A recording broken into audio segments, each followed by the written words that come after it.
Om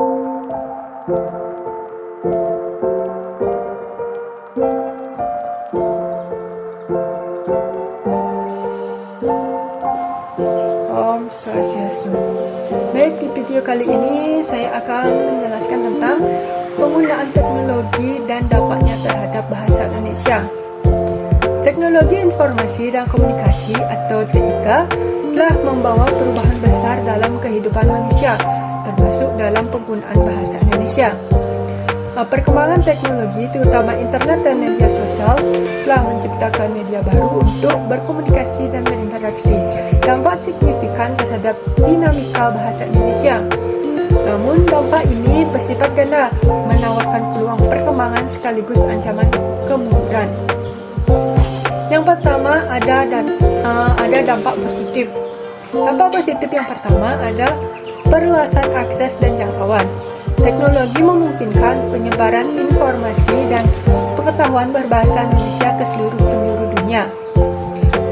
Platform daring seperti situs web, blog, dan media sosial memudahkan akses terhadap berbagai jenis teks dan dari karya sastra hingga berita terkini. Ini membantu meningkatkan pemahaman dan penggunaan bahasa Indonesia di kalangan masyarakat luas termasuk diaspora Indonesia. Nah, yang kedua ada kreativitas dan inovasi berbahasa.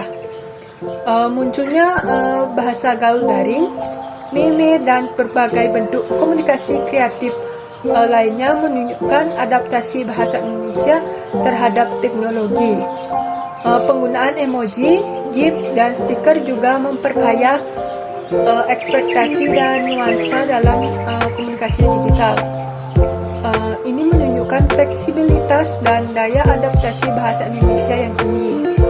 Nah, yang ketiga ada pengembangan sumber daya bahasa.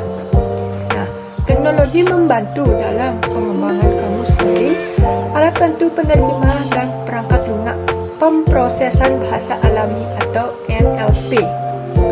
Hal ini mempermudah akses terhadap informasi linguistik, meningkatkan kuantitas pembelajaran bahasa Indonesia, dan mempercepat proses penelitian bahasa. Nah, yang kedua ada dampak negatif. Dampak negatif yang pertama ada kemerosotan tata bahasa dan ejaan. Kecepatan dan informalitas komunikasi daring sekaligus mengorbankan tata bahasa dan ejaan yang baik. Penggunaan singkatan, typo, dan bahasa gaul yang berlebihan dapat menyebabkan kemerosotan kualitas berbahasa Indonesia, terutama di kalangan generasi muda. Yang kedua ada penggunaan bahasa asing yang berlebihan. Penggunaan bahasa asing, khususnya bahasa Inggris, sangat suka dalam dunia digital. Seringkali kata-kata asing digunakan tanpa perlu, mengurangi keaslian dan kekayaan bahasa Indonesia. Yang ketiga ada munculnya bahasa gaul yang membingungkan. Bahasa gaul daring, walaupun menunjukkan kreativitas, dapat menciptakan kesenjangan komunikasi antara generasi dan kelompok sosial. Bahasa gaul yang terlalu spesifik dan berubah-ubah dapat membuat pemahaman sulit, terutama bagi mereka yang tidak terbiasa dengan konteks digital. Yang keempat ada penyebaran informasi yang tidak akurat.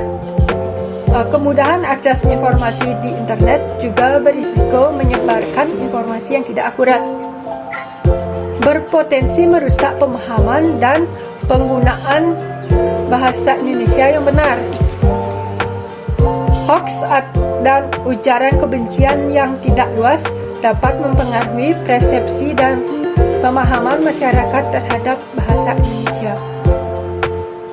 Baik, sekian yang bisa saya sampaikan.